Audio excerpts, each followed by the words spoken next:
El Imperio Otomano fue un estado monárquico que existió entre 1299 y 1922. Creció desde Anatolia, actual Turquía, y llegó a abarcar el sureste europeo, el cercano oriente y el norte de África. Estuvo gobernado por la dinastía Osmanli, también conocida como la Casa de Omán, un linaje de origen turco. Sus gobernantes más destacados fueron Mehmedi, 1444-1481, que conquistó Constantinopla; Selimi, 1512-1520, que incorporó el Medio Oriente Asiático y Egipto al imperio; y Sulimán el Magnífico, 1520-1566, que conquistó el sureste europeo. El Imperio Otomano fue un estado multiétnico que incluyó poblaciones de gran heterogeneidad cultural y religiosa. En su larga historia, estuvo involucrado en numerosos conflictos que afectaron el devenir de otras potencias. En 1453, los otomanos tomaron Constantinopla, capital del Imperio Romano de Oriente, y la convirtieron en su capital, bajo el nombre de Estambul. Desde allí, lograron constituir un gran imperio que perduró hasta el siglo XIX.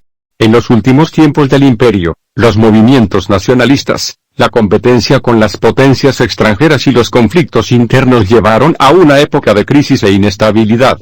Durante la Primera Guerra Mundial, el Estado otomano llevó a cabo el genocidio armenio, considerado por muchos historiadores como el primer genocidio del siglo XX.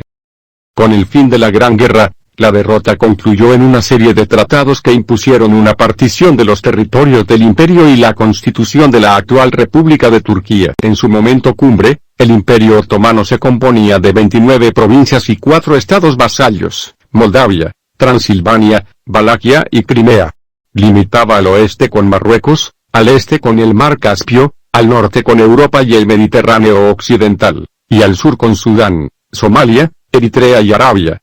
El Imperio Otomano se ubicó como puente entre Oriente y Occidente, por lo que ocupó una posición central en los conflictos mundiales durante casi 6 siglos. En su época de apogeo, su territorio conectaba 3 continentes: Europa, África y Asia. El Imperio Otomano fue fundado en 1299 d.C.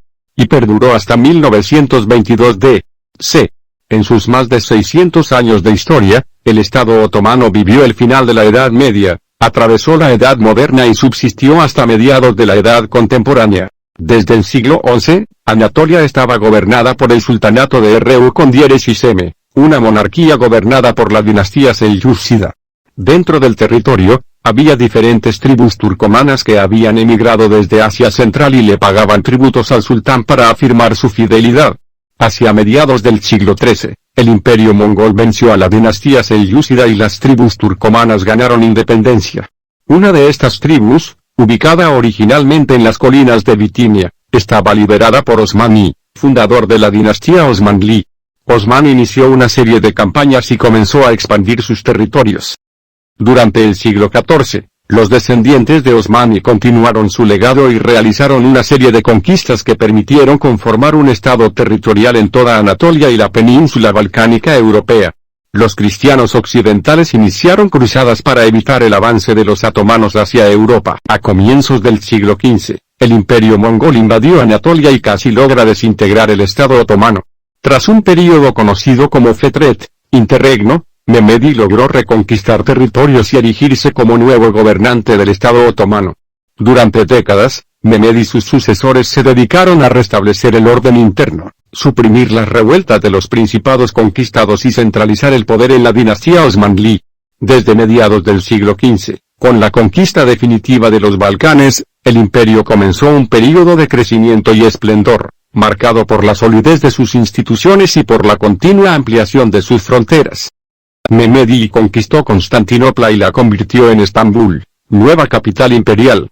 Durante el reinado de Selimi, 1512-1520, el Imperio Otomano se erigió como el estado más poderoso de Medio Oriente y del norte de África, y con el liderazgo de su hijo, Solimán el Magnífico, 1520-1566, el imperio reforzó sus dominios europeos y conquistó el reino húngaro. Se conoce como el Sultanato de las Mujeres al período que abarca desde mediados del siglo XVI hasta finales del siglo XVII. En este tiempo, algunas veces, Los herederos legítimos se convertían en sultanes cuando todavía eran muy pequeños o por alguna razón eran ineptos para gobernar. Por eso, las valide sultán, madres legales de los sultanes, ejercieron muchas veces su influencia y, en la práctica, actuaron como sultanas. Sin embargo, no hay que confundir el nombre del período con la idea de que las mujeres efectivamente ejercían como sultanas o podían ser herederas legítimas. Fue un periodo donde se permitió la excepcionalidad de que las valide sultán se convirtieran en regentes oficiales de los sultanes en momentos de inestabilidad o debilidad política de la dinastía imperial. La mayor exponente de este periodo fue Valide Kösem Sultan, también llamada Mapeiker, que fue regente de dos dinastías y con su habilidad para la política logró restablecer el orden interno en momentos de inestabilidad. Con el siglo XVII comenzaron a aparecer las debilidades militares. Los iraníes atacaron las fronteras orientales y tomaron los territorios del Cáucaso, Azerbaiyán, Irak y el sureste de Anatolia. Esta debilidad se acentuó con las revueltas kurdas en Siria. Sin embargo, Murad-ib, 1623-1640, logró retomar el control en Anatolia y el Medio Oriente Árabe y, en 1639, firmó un tratado de paz con los iraníes a través del cual se estableció el control otomano de Irak y el control iraní Azerbaiyán y el sur del Cáucaso. Sin embargo, los conflictos internos y las disputas por el sultanato continuaron durante los reinados de Ibrahim, 1640-1648, y Mehmed-ib, 1648-1687. Este período estuvo marcado por el ascenso al poder de la familia Kro con diéresis Peu con diéresis Leu con diéresis, cuyos miembros ejercieron como visires del sultán y lograron mejorar la estabilidad del poder por unas décadas. En 1645 comenzó la Gran Guerra Turca, un conflicto que duró hasta finales de siglo, en el que los otomanos se enfrentaron con varias potencias, como el Sacro Imperio Romano Germánico, Imperio Ruso y la República de Venecia, entre otras, con el fin de expandirse por el territorio europeo. A finales del siglo, los otomanos intentaron conquistar Viena, capital del Sacro Imperio Romano Germánico, y fracasaron. Esta derrota llevó a una gran pérdida de recursos militares, organización y disciplina, además de los territorios de Hungría y Transilvania. Durante el siglo XVIII, el imperio se vio en constantes conflictos con la monarquía de los Habsburgo y con los zares rusos. A comienzos del siglo XIX, Selim I, 1789-1807, introdujo una serie de reformas a fin de mejorar el estado general del imperio y la organización militar. A su vez, jugó un papel fundamental en los juegos de alianzas de las potencias europeas, con Francia, Inglaterra y Rusia. Sin embargo, los conflictos de poder internos continuaron y las diferentes facciones intervinieron en el poder, por ejemplo, con la revuelta de los jenízaros en 1807. Hacia mediados del siglo XIX, el imperio se hallaba en una grave crisis económica y administrativa.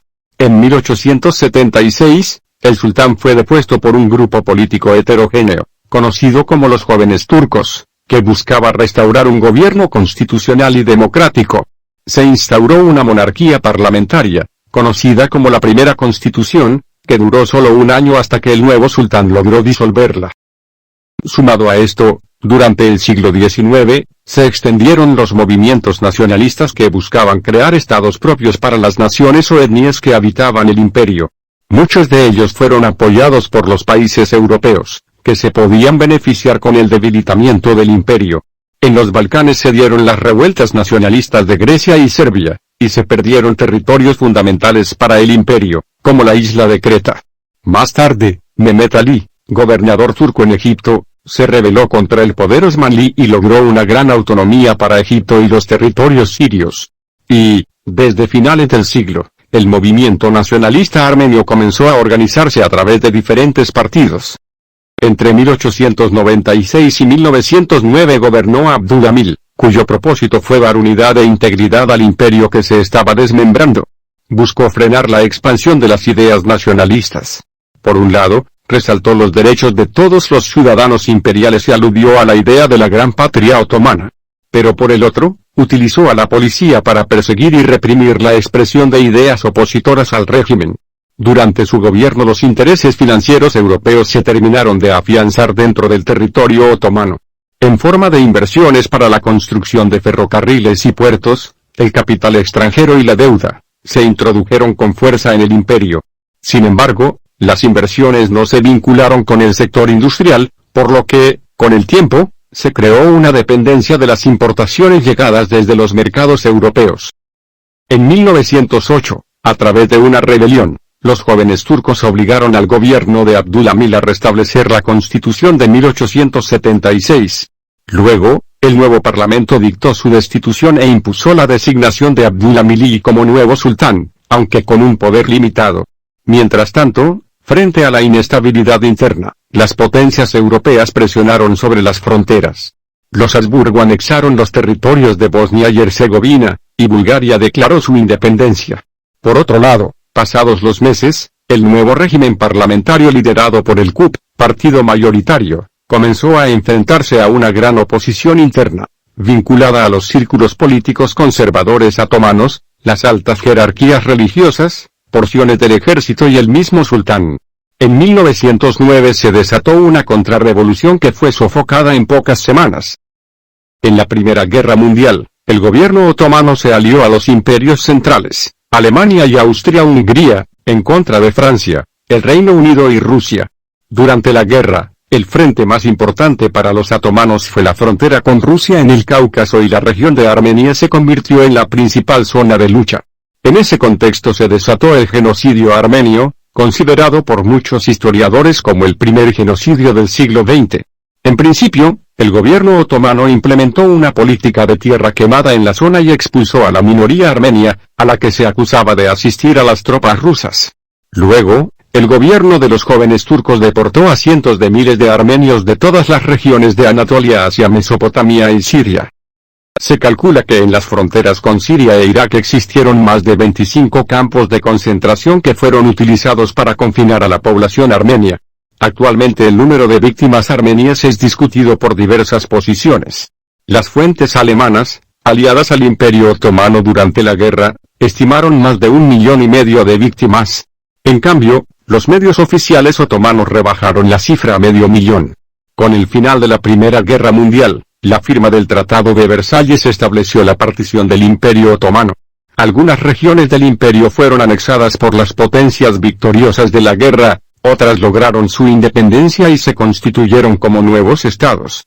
Sin embargo, los conflictos en la región se prolongaron y fue recién con los tratados de Sèvres, 1920, y Lausana, 1923, que quedaron delimitados los nuevos límites de la República de Turquía. Desde su fundación hasta finales del siglo XIX, la principal forma de gobierno del Imperio Otomano fue la de una monarquía absoluta en la que regía un sultán. Durante los gobiernos de Mehmedi, 1451-1481, y Solimán el Magnífico, 1520-1566, se estableció la organización política del imperio que, con ciertas modificaciones producto del contexto histórico, se mantuvo durante siglos. El sultán, señor de 2 mares y 2 continentes, se encontraba en la cúspide de una estricta jerarquía estatal.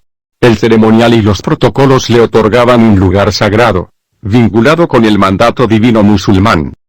Inmediatamente por debajo del sultán se encontraba el gran visir, que presidía el diván, el consejo de estado. Además, estaban los jenízaros, soldados del sultán, y el agha, su comandante, los juristas, que redactaban las leyes, los ulemas, jerarquía religiosa, y los defterdar, tesoreros del imperio. En el vasto territorio del imperio, la soberanía del sultán se ejercía en relación a la proximidad o lejanía de la capital. Las regiones más cercanas a Constantinopla estaban divididas en Beylerbeyilik, regiones, y sanjakatos, provincias, y estaban sujetas a un mayor control y dependencia del poder central. En cambio, en las zonas más alejadas, los territorios estaban organizados como principados semiautónomos. La sociedad otomana estaba dividida en 2 clases. Asker. Eran los soldados y servidores del Estado. Practicaban la fe musulmana, juraban lealtad perpetua al sultán y se integraban en el complejo entramado de costumbres, conducta y lenguaje que caracterizaba al ceremonial otomano. Reaya. Era el resto de la población otomana, que a través de su producción y trabajo sustentaban al Estado pagando impuestos. Esta distinción no era estamental ni rígida ya que las personas podían, en relación a su ocupación, pasar de una clase a otra. Se trataba más bien de una distinción jurídica que permitía establecer privilegios o deberes según su pertenencia al entramado burocrático imperial. Por otro lado, el Imperio Otomano era un estado multiétnico, compuesto por cientos de pueblos y comunidades de distinto origen, que vivían dentro del territorio del imperio pero que conservaban sus costumbres y prácticas religiosas con bastante autonomía. La protección y la libertad del imperio permitieron a estas comunidades mantener por siglos una identidad propia vinculada a su idioma, sus costumbres, sus creencias y su historia. Durante los siglos XX, muchas de estas comunidades tomaron del contexto histórico y del auge de los movimientos nacionalistas europeos la iniciativa para reclamar una autonomía completa y, a la larga, generar la caída y desintegración del imperio. La religión oficial del Imperio Otomano era el Islam, y la expansión de sus territorios obedeció, en principio, al propósito de llevar la religión a todo el mundo. Sin embargo, durante los primeros siglos, los turcos mostraron una gran tolerancia respecto a la práctica de otras religiones dentro del imperio. Al grupo de hombres que pertenecían a la administración de la religión se los llamaba ilmiye. En la cúspide se encontraba el gran muftí de Estambul, la más alta jerarquía religiosa, de quien dependían los nombramientos del resto de los cargos religiosos de importancia. Con la expansión territorial, se incorporaron poblaciones de diversas etnias y creencias. En principio, los turcos no buscaron islamizar a estas poblaciones y les permitieron practicar libremente sus religiones. Consideraban que en un imperio multiétnico era más fácil gobernar comunidades con ciertos grados de autonomía y cobrar, a su vez, un impuesto extra por mantener algunas libertades. Por otro lado, en vez de dividir a los grupos por su origen étnico, las autoridades otomanas organizaban a las comunidades conquistadas según su práctica religiosa en diferentes millet, ortodoxo, armenio gregoriano, judío, católico o protestante. Entonces, las comunidades que no eran musulmanas se organizaban en torno de sus líderes religiosos. Y las jerarquías de cada millet estaban conformadas por reconocidos asesores cercanos al sultán otomano.